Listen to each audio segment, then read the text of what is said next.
Halo guys, welcome back to Korea Reomik bersama orang Korea yang kompeten.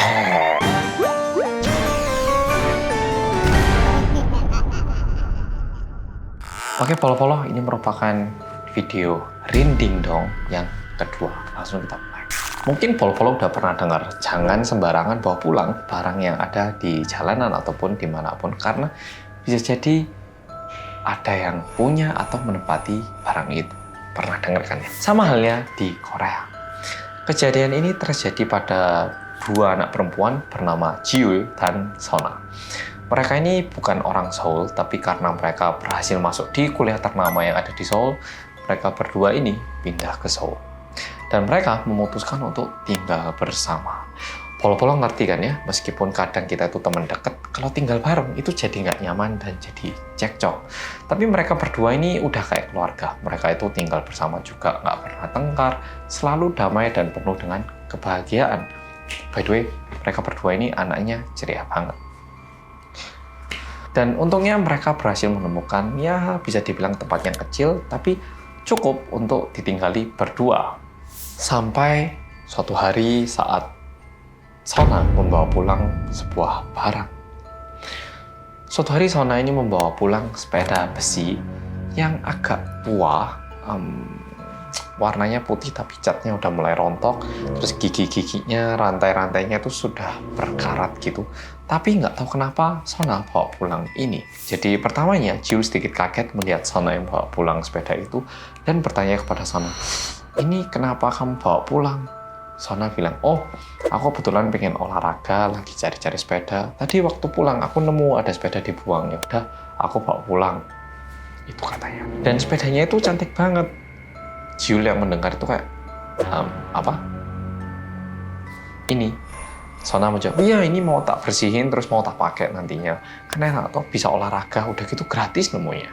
Meskipun awalnya Jiul tidak bisa memahami maksud dari Sona, tapi Jiul mengiyakan, ya berusaha memahami lah ya teman dekatnya.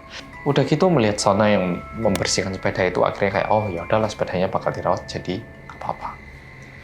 Kejadian unik mulai terjadi pada malam hari. Waktu Jiul udah mau tidur, dia udah menutupkan matanya, tiba-tiba dia mulai mendengarkan suara ketawa anak kecil. Kayak gitu. Lalu dia terbangun. Wah, kayaknya salah dengar deh. Dan dia memaksa dirinya untuk tidur lagi. Udah tutup mata, udah mau tidur, tiba-tiba mulai terdengar suara tataan kaki. Terbangun lagi. Jiul udah mulai merasa gak nyaman, tapi bilang, enggak, ini pemikiranku pasti. Ini cuman akunya yang kayak gitu. Dia bilang kayak gitu. Dan waktu dia mau tidur lagi, terdengar lagi suara seperti sepeda yang dipancang. Sama seperti bunyinya waktu Sona membersihkan rantai itu menggunakan oli. Jiul mulai merasa tidak nyaman, udah mulai berkeringat dingin, tapi karena dia tidak bisa apa-apa, akhirnya dia memutuskan untuk memaksakan diri untuk tidur. Tiba-tiba ada suara teriakan, "Jiul!" Dan ternyata udah pagi, jadi Sona membangunkan Jiul yang masih tidur dari luar. "Kamu katanya ada kelas pagi, kok nggak bangun?" Jiul langsung kayak, oh iya, aku ada kelas pagi ya. Tapi tubuhnya itu udah basah semua dengan keringat. Seketika itu dia langsung keluar dari kamar.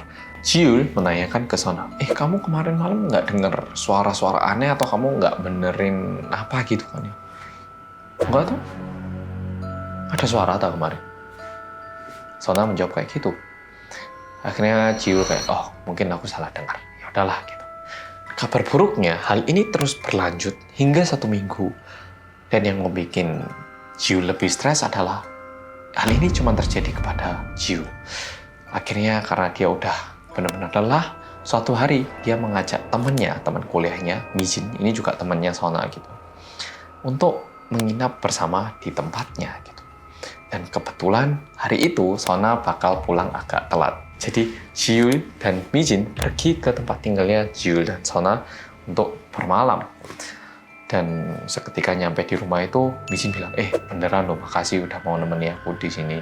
Temennya bilang, aduh nggak apa-apa lah, pokoknya kamu jangan lupa loh, kamu udah janjiin aku traktir pizza loh ya. Oke, nggak masalah. Dan seketika itu dia membuka pintu dan masuk. Tapi seketika dua orang itu masuk, mereka langsung membeku. Karena mereka melihat satu bocah di ruang tengah yang lagi ketawa dengan lepas gitu. Habis gitu, bocah ini lari ke sepeda itu karena sepedanya diparkir di sebelah TV ya. Habis itu dia itu mancal sepeda itu sambil ketawa-ketawa.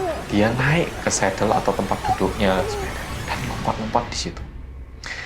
Dan tiba-tiba bocah itu menoleh dan teriak.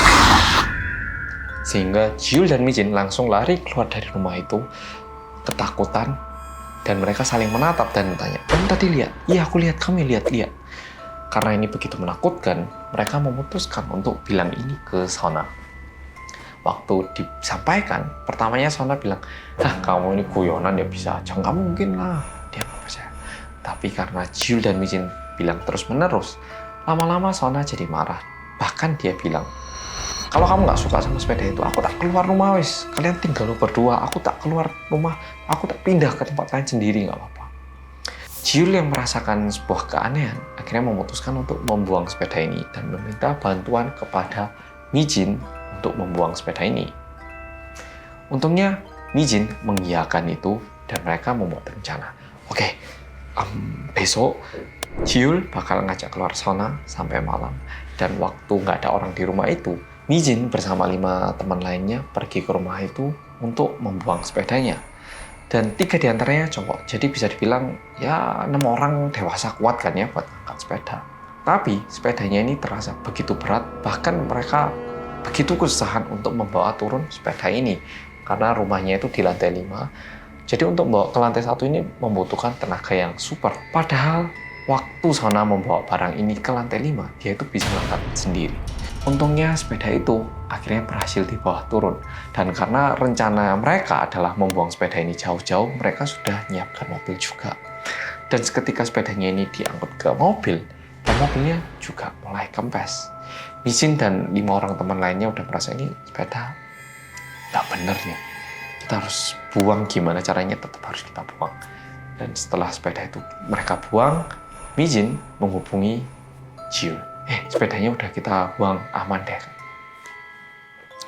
Jiul yang mendengar kabar ini langsung berpikir, oke, sekarang udah aman untuk pulang, tapi kayaknya Sona bakal marah ke aku, tapi nggak apa-apa deh dimarahi, daripada tiap malam aku dihantui. Seketika mereka nyampe di rumah itu, dan Sona melihat sepedanya udah nggak di rumah, tapi dia nggak marah, dia malah kayak, oh, dibuang ya? Seolah-olah dia itu udah tahu kalau sepedanya itu udah dibuang.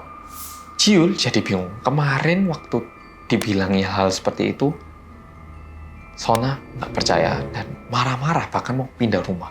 Tapi sekarang kayak oke banget. Dia bahkan bilang kayak, oh iyalah, rumah kita agak sempit buat sepeda, nggak apa-apa lah dibuang. Dan merindingnya lagi, di dalam ingatan Sona, sepeda yang dia bawa ini adalah sepeda yang begitu cantik, bersih, dan bagus kondisinya. Berbeda dengan apa yang dilihat dan diingat oleh Jiul. Setelah itu, Jiul menyampaikan cerita ini kepada Mijin. Dan Mijin kayak, loh, kok beda naiknya? Padahal waktu itu marah-marah. Tapi ya karena udah dibuang, mereka merasa lebih lega.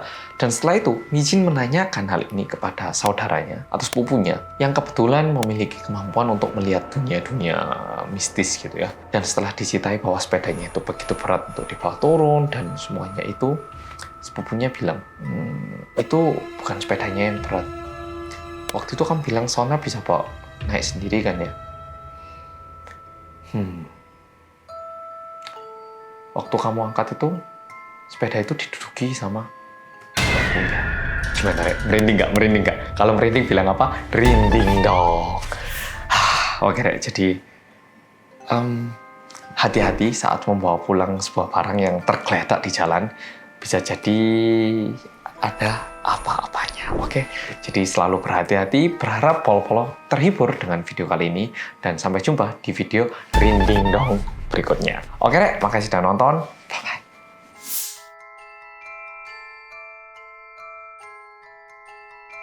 Ya, dia menikmati liburan sama halnya kayak orang biasa.